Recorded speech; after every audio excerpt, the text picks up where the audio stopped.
اللہ کے محبوب علیہ السلام نے فرمایا حضرت عیسیٰ آئیں گے قرب قیامت میں، اور یہ ختم نبوت کی بھی دلیل ہے کہ وہ اپنی شریعت لے کر نہیں آئیں گے، حضور کی شریعت کے مطابق فتویٰ دیں گے۔ مسجد اموی کے شرقی مینار سے نیچے اتریں گے، آسمان سے نیچے اتریں گے، دو فرشتوں کے کندھوں پہ ہاتھ رکھا ہوگا، تازہ وضو کے آثار ان کے بدن سے ہویدا ہوں گے اور قطرے ٹپک رہے ہوں گے پانی کے زلفوں سے۔ فجر کی نماز کا وقت ہوگا، لوگ صفے باندھ کے انتظار میں ہوں گے، اقامت کہی جا چکی ہوگی کہ حضرت عیسیٰ آئیں گے۔ کہا جائے گا کہ آپ مصلی پہ آ جائیں، لیکن وہ حضرت امام مہدی سے کہیں گے آپ مصلی پہ آئیں، پیچھے نماز پڑھیں گے امام مہدی کے۔ میرے اور آپ کے آقا و مولا نے کہا، کروڑوں سلام ان پہ، فرمایا کہ وہ وقت کیسا ہوگا جب عیسیٰ ابن مریم آئیں گے لیکن امام تم سے ہوگا۔ تو حضرت امام مہدی کے پیچھے نماز پڑھیں گے، پھر حضور کے دین کے لیے میدان عمل میں نکلیں گے۔ اس وقت امت 3 گروہوں میں بٹ چکی ہوگی۔ احادیث آخر الزماں پڑھیے، ایک گروہ کٹ چکا ہوگا، شہید ہو چکا ہوگا، ایک گروہ فرار کا رستہ اختیار کر لے گا، منطقیں تراش لے گا، فلسفے بھگا رہا ہوگا۔ اتنی بڑی طاقت کے ساتھ لڑنا ہمارے بس کا روگ نہیں ہے، اتنے اسلحے، اتنے آلات حرب و ضرب، اتنی جدید ٹیکنالوجی ہمارے بس کا روگ نہیں مقابلہ کرنا، لہٰذا عافیت قدے میں بیٹھ جائیں گے۔ یہ دوسرا گروہ ہوگا۔ تیسرا گروہ میرے حضور نے ارشاد فرمایا کہ وہ اقصی کے دروازوں پر حق کے لیے لڑ رہا ہوگا۔ حضرت امام مہدی ان کے پاس آئیں گے، ہمارے بنگلوں میں نہیں آئیں گے، ہمارے فارم ہاؤسوں میں نہیں آئیں گے، ہماری مارکیٹوں میں نہیں آئیں گے، امام مہدی ان کے پاس آئیں گے، ان کو آ کے کہیں گے بتاؤ کیا کرنا ہے۔ حضرت عیسیٰ ان کے پاس آئیں گے اور کہیں گے بتاؤ کیا کرنا ہے، یا تو میں بد دعا کرتا ہوں اور یہ سارے جو ہیں وہ آغوش موت میں چلے جائیں گے اور تمہیں فتح ہو جاتی ہے، اور یا پھر ہم ان کے ساتھ لڑتے ہیں، اللہ ہمیں فتح دے گا۔ حضرت عیسیٰ کے انفاس سے دجال یوں پگھلے گا جیسے نمک میں پانی پگھلتا ہے، تو وہ سب کہیں گے ہم نے تو لڑنا ہے۔ حضرت عیسیٰ کہیں گے چلو پھر، اور اللہ تعالیٰ جل شانہ مسلمانوں کو وہ قوت دے گا، اور آج جو دلیر بنے ہوئے ہیں، کیونکہ 57 اسلامی ملکوں کے حکمران بھیگی ہوئی بلیاں ہیں، اس لیے وہ شیر بنے ہوئے، اور آج وہ مسلم خواتین پر شراب پھینک رہے ہیں۔ چند اسرائیلی نوجوان اکٹھے ہوتے ہیں اور کہتے ہیں فلاں علاقے میں چلو، غزہ کے فلاں علاقے کی عورتیں بڑی خوبصورت ہیں۔ یہ امت کا یہ آج کا درد ہے، لیکن ہمارے سینے میں ٹھنڈ پڑتی ہے حضور کے ان فرامین کو پڑھ کے کہ یہ کسی پتھر کے پیچھے چھپ کے پناہ لینا چاہیں گے تو مخبر صادق آمنہ کے لال نے فرمایا وہ پتھر آواز دے کے مسلم مجاہد کو کہے گا ادھر آ، یہ ظالم میرے پیچھے چھپا ہوا ہے۔ کوئی درخت بھی ان کو پناہ نہیں دے گا سوائے الغرقت نامی ایک درخت کے، جس کے بارے میں وہ جھاڑی ہے، حضور فرمایا شجرۃ الیہود، یہ یہودیوں کا درخت ہے، یہ صرف پناہ دے گا، اس کے علاوہ کوئی ان کو پناہ بھی نہیں دے گا۔ اور سنو تمہیں ٹھنڈ پڑنی چاہیے، ہمارا اندر سلگ رہا ہے اس وقت امت کے حالات کو دیکھ کے، لیکن خزاں کے بعد کا موسم بہار ہوتا ہے، انشاءاللہ وہ وقت آنے والا ہے، اور یہ حضور کا فرمان اور صحیح حدیث ہے۔ اللہ کے محبوب نے ارشاد فرمایا پتھر اور گارے سے اور اینٹ اور جو ہے وہ مٹی سے بنا ہوا کوئی گھر،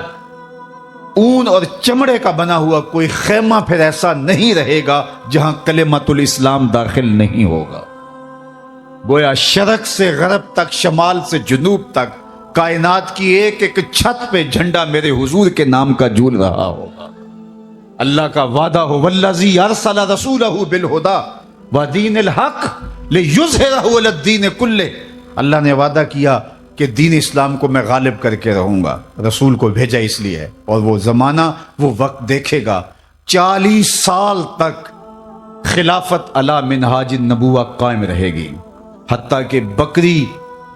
گھاٹ کے اوپر پانی پی رہی ہوگی تو شیر آئے گا تو ایک کونے میں پانی پی کے چلا جائے گا، اس کو ہمت نہیں ہوگی کہ بکری کو آنکھ اٹھا کے دیکھے کہ مسلمانوں کا خلیفہ بیٹھا ہوا ہے۔ 40 سال تک یہ امن قائم رہے گا اور پوری دنیا کے اوپر جھنڈے میرے حضور کے جھولتے رہیں گے۔ اور یہ وقت آنا ہے، میں نے اور آپ نے اپنی نسلوں کو بتا کے جانا ہے دجال کے بارے میں۔ صحابہ دجال کے بارے میں اپنی نسلوں کو یوں سکھاتے تھے جیسے قرآن کی آیتیں سکھائی جاتی ہیں۔ صحابہ کہتے ہیں حضور نے ہمیں دجال کے بارے بتایا، اور تھوڑے فاصلے پر کھجور کا ایک جھنڈ تھا اور حضور بیان کر رہے تھے، اور اس طرح حضور نے کہا کہ بس وہ بہت جلد آنے والا ہے، تو ہمیں لگا کہ اس جھنڈ کے پیچھے ہوگا کہیں، ابھی نکل کے آ جائے گا۔ اس قدر صحابہ کو بتایا کہ بہت جلد دجال ظہور پذیر ہونے والا ہے، اور آج تو دجالی فتنے پوری طرح سے محو نفوذ ہیں، اور گلی گلی دجال اپنی تمام تر توانائی کے ساتھ مسلمانوں کو جو ہے وہ کیپچر کر رہا ہے۔ میں کہتا ہوں اگر ہم نے اپنی نسل کو نہ بتایا تو آنے والی نسل ہماری دجال کے قبضے میں ہوگی، اگر اس کے ساتھ نفرت پیدا نہ کی تو، چونکہ وہ بھرپور پیکج بھی دے گا، زندہ بھی کرے گا، مارے گا بھی۔ آج بھی لوگ کہتے ہیں جناب جو ہے وہ ہم نے اپنی معیشت بھی تو بچانی ہے، ہمارے ایوان بالا کے اندر قرارداد پیش کی کہ ہمیں بھی ڈالر چاہیے، تو وہ پیکج بھی دے گا اور دوسری جانب خوف بھی دے گا، اور بہت سارے لوگ دجال کے ساتھ کھڑے ہو جائیں گے، لیکن جن کے سینے میں ایمان کا چراغاں ہوگا وہ ٹکڑے ٹکڑے بھی کر دے گا، پھر بھی کلمہ حق نہیں چھوڑیں گے۔ ہم نے اپنے آپ کو اتنا مضبوط کرنا ہے، اپنی نسلوں کو اتنا مضبوط کرنا ہے، یہ کسی صورت کے اندر بھی دجال کے ساتھ کھڑی نہ ہو۔ یہ جو 30 جھوٹے نبوت کے دعوے دار ہیں، ان کو کذاب بھی کہا گیا، ان کو دجال بھی کہا گیا، اور دجال اعظم بڑا دجال وہ سب سے آخر میں آنے والا ہے، لیکن وہ اس کا استدراج تو ہوگا جو کچھ دیر چلے گا، لیکن حضرت عیسیٰ کے انفاس سے وہ پگھل جائے گا اور اللہ اسلام کا بول بالا کرے گا۔ تو آج نہیں تو کل اسلام کا بول بالا ہونے والا ہے۔ ان مشکل حالات میں تذبذب میں مبتلا نہیں ہونا، کمزوری میں نہیں آنا۔ یہ مشکل حالات ہیں اس وقت امہ کے اوپر، اور 56-57 اسلامی ملک جو ہے وہ ہتھیار پھینک چکے ہیں۔ یہ کل کا ہی آپ جنرل اسمبلی کا اجلاس اٹھا کے دیکھیے، کشمیر کی بات کی ہی نہیں گئی، چھوڑ دیا کشمیر کو، فلسطین کا بھی نام چھوڑ دیں کوئی پرواہ نہیں، زمانہ چھوڑ دیں۔ میں کہتا ہوں مالک وہ جو ڈٹے ہیں اقصیٰ کے دروازے پہ، ان کے حوصلے نہ ٹوٹنے دینا، ان کو سر بلند رکھنا، ان کو اونچا رکھنا، اور ان کے پیغام کا ابلاغ دنیا کے اوپر ہوگا، اور انشاءاللہ وہ وقت آنے والا ہے کہ پوری دنیا کے اوپر اسلام کا غلبہ ہوگا۔ آ ملیں گے سینہ چاکانے چمن سے سینہ چاک، بزم گل کی ہم نفس باد صبا ہو جائے گی، شبنم افشانی پیدا کرے گی میری سوز و ساز، اس چمن کی ہر کلی درداش نہ ہو جائے گی، آسماں سحر کے نور سے ہوگا آئینہ پوش، اور ظلمت رات کی سیما پا ہو جائے گی، شب گریزاں ہوگی آخر جلوائے خورشید سے، یہ چمن معمور ہوگا نغمہ توحید سے۔ انشاءاللہ ہم نے حصہ ڈالنا ہے اور دعا کرنی، اللہ اگر ہماری زندگی میں حضرت امام مہدی حضرت عیسیٰ آئے، اللہ ان کے لشکر میں شامل فرمانا، اور ہماری اولادوں یا اولادوں کی زندگی میں یہ سعادت ان کو نصیب ہو، تو اللہ وہ دجال کے ساتھ نہ کھڑے ہوں، وہ امام مہدی کے ساتھ کھڑے ہو، حضرت عیسیٰ کے ساتھ کھڑے ہوں۔ اور انشاءاللہ مجھے یقین ہے کہ ہماری نسلیں دجال کے ساتھ نہیں کھڑی ہوں گی، ان کی روح اور دین کا نور ان کے سینے کے اندر انڈھیل گئے، اس کے 2 آنکھوں کے درمیان واضح طور پہ کافر لکھا ہوگا، جو مومن دیکھے گا بھی پہچانے گا بھی، اور جب پہچان لے گا پھر کوئی فرق نہیں پڑتا کہ اس کے ٹکڑے کیے جاتے ہیں، اس کے جسم کی بوٹیاں کی جاتی ہیں یا قیمہ کیا جاتا ہے، اس کو کوئی فرق نہیں پڑتا، وہ کھڑا ہو کے کہے گا کہ میں تیرے ساتھ نہیں ہوں، میں حضرت عیسیٰ کے لشکر میں شامل ہوں۔ اللہ جل شانہ کی بارگاہ میں آپ سارے لوگوں کی آمین کے ساتھ دعا ہے کہ اللہ اس امت کو غلبہ عطا فرمائے،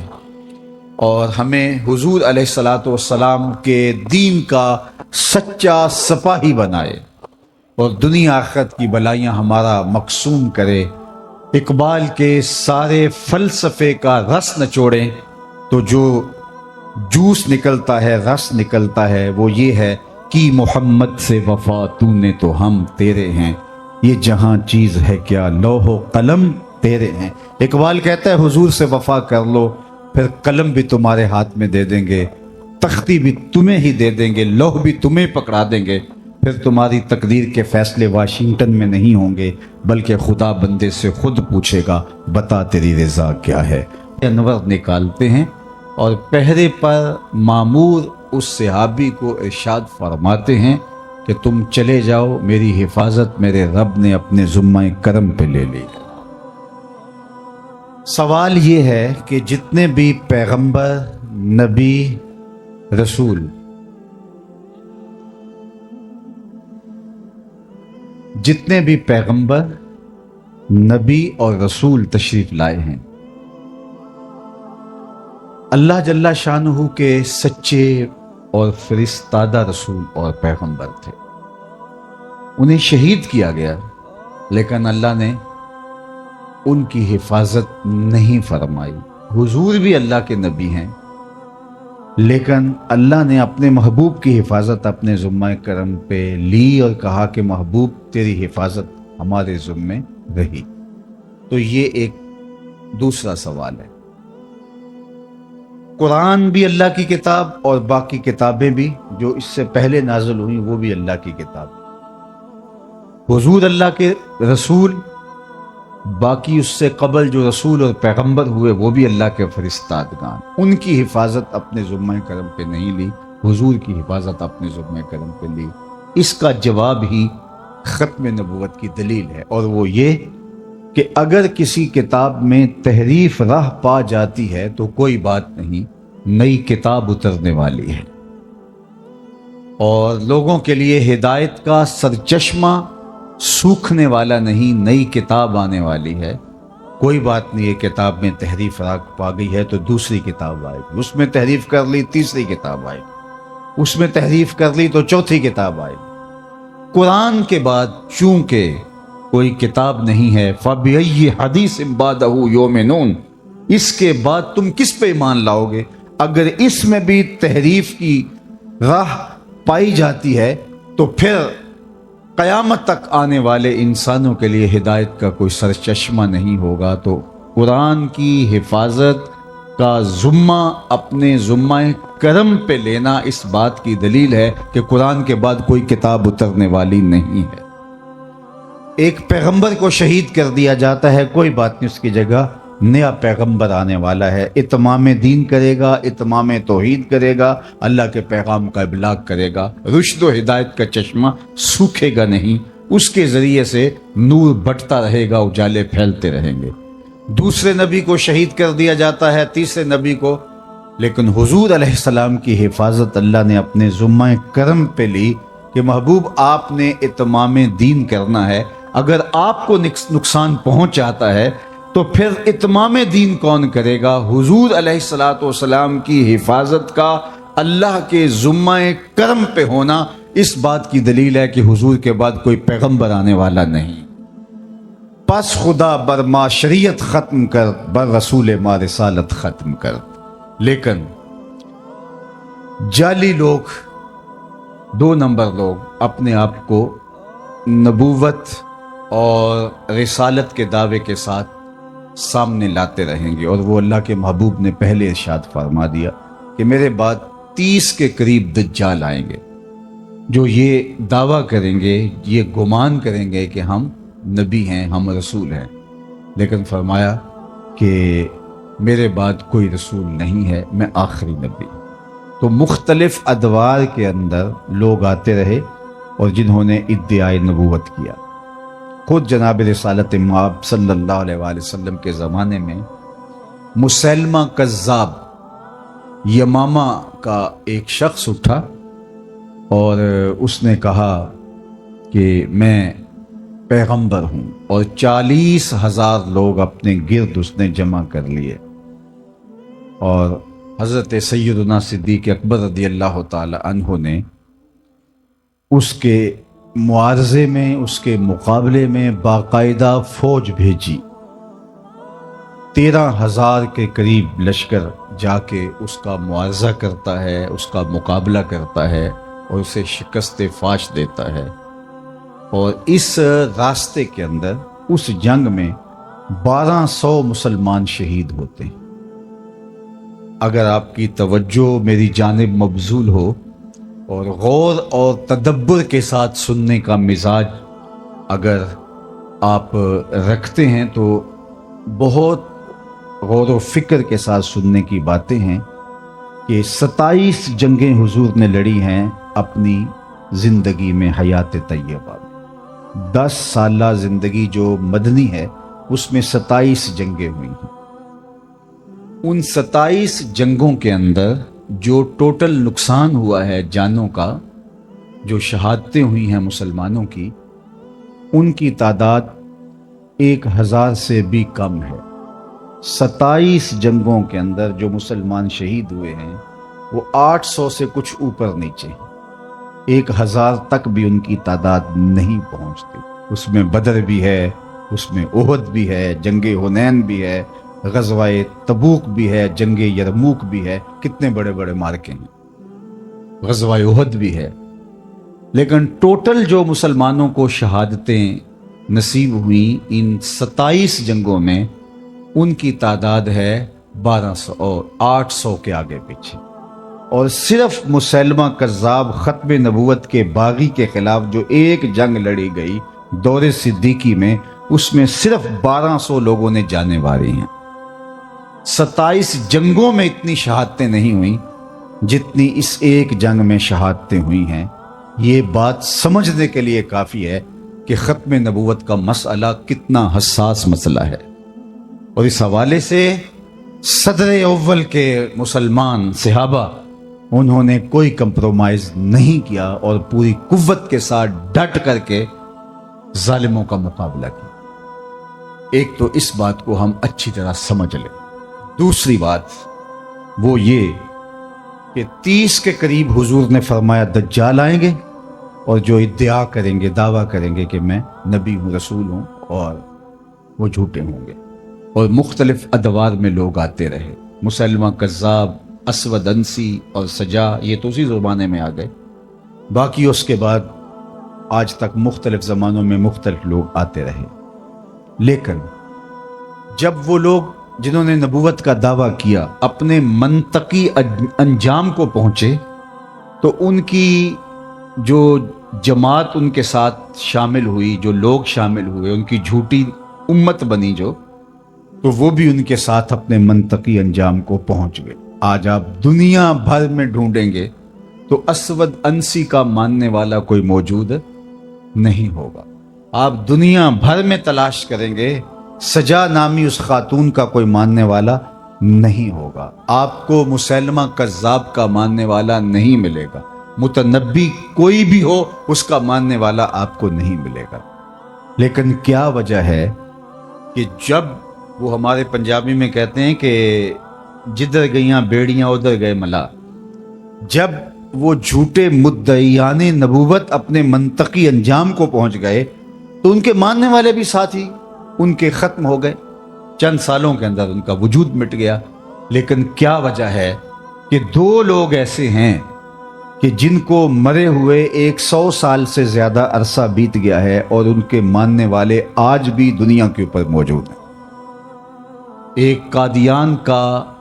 دجال مسلمہ پنجاب مرزا قادیانی، اور دوسرا بہاء اللہ